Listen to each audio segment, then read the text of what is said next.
And now we'll hear from Mr. William K. Black, Associate Professor of Economics and Law, the University of Missouri, Kansas City School of Law. Mr. Black. Committee, thank you. You asked earlier for a stern regulator. You have one now in front of you. And we need to be blunt. And you haven't heard much bluntness in hours of testimony.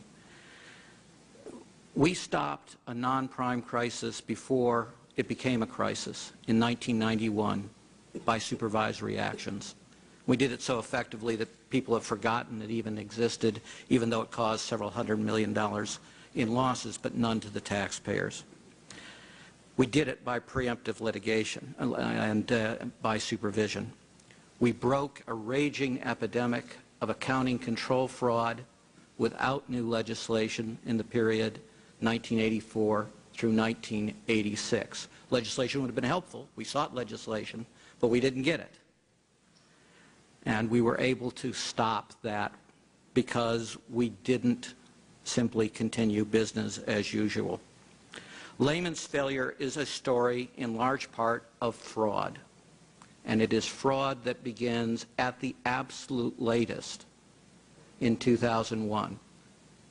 And that is with their subprime and their liar's loan operation. Lehman was the leading purveyor of liar's loans in the world for most of this decade. Studies on liar's loans show incidence of fraud of 90%. Lehman sold this to the world with reps and warranties that there were no such frauds. If you want to know why we have a global crisis, in large part it is before you, but it hasn't been discussed today, amazingly.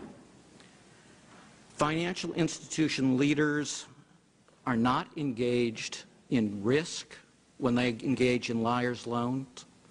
Liar's loans will cause a failure. They lose money. The only way to make money is to deceive others by selling bad paper, and that will eventually lead to liability and failure as well. When people cheat, you cannot, as a regulator, continue business as usual. They go into a different category, and you must act completely differently as a regulator. When we've gotten and said sad excuses, the SEC, we're told there are only 24 people in their comprehensive program. Who decided how many people there would be in their comprehensive program? Who decided the staffing? The SEC did. To say that we only had 24 people is not to create an excuse, it's to give an admission of criminal negligence, except it's not criminal because you're a federal employee. In the context of the FDIC, Secretary Geithner testified today that this event pushed the financial system to the brink of collapse. But Chairman Bernanke testified we sent 2 people to be on site at Lehman. We sent 50 credit people to the largest savings and loan in America. It had $30 billion in assets.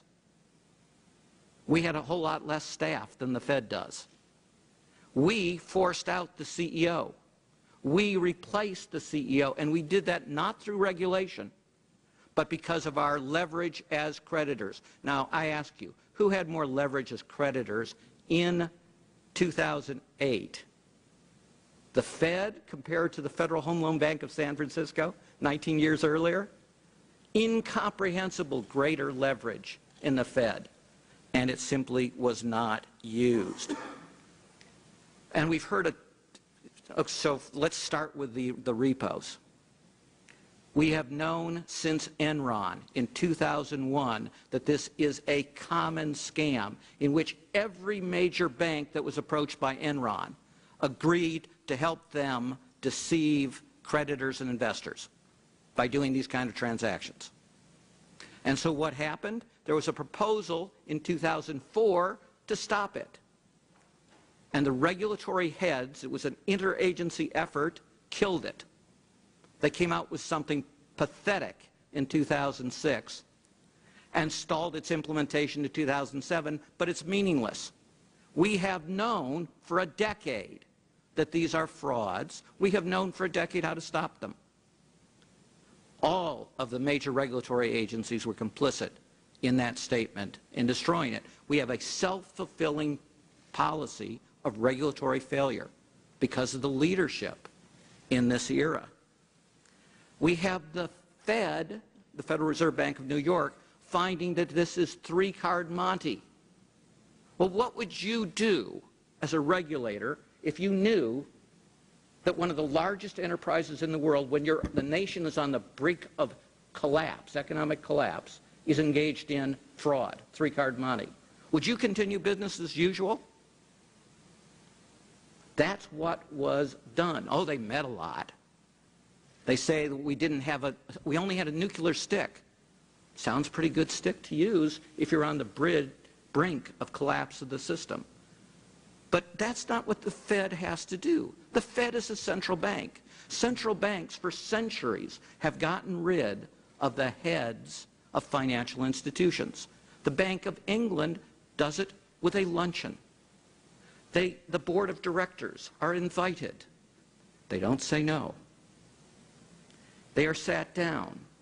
The head of the Bank of England says, "We have lost confidence in the CEO of your enterprise. We believe that Mr. Jones would be an effective replacement."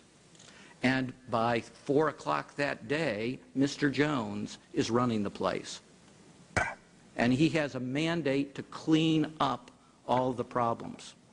Instead, every day that Lehman remained under its leadership, the exposure of the American people to loss grew by hundreds of millions of dollars on average.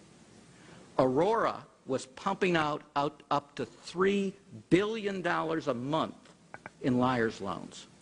Losses on those are running roughly 50% to 85 cents on the dollar. It is critical not to do business as usual, to change. We've also heard from Secretary Geithner and Chairman Bernanke, we couldn't deal with these lenders because we had no authority over them. The Fed had unique authority since 1994 under HOEPA to regulate all mortgage lenders. It finally used it in 2008. They could have stopped Aurora. They could have stopped the subprime unit of Lehman that was really a liar's loan place as well as time went by. Thank you very much. Thank you very much, Mr. Black.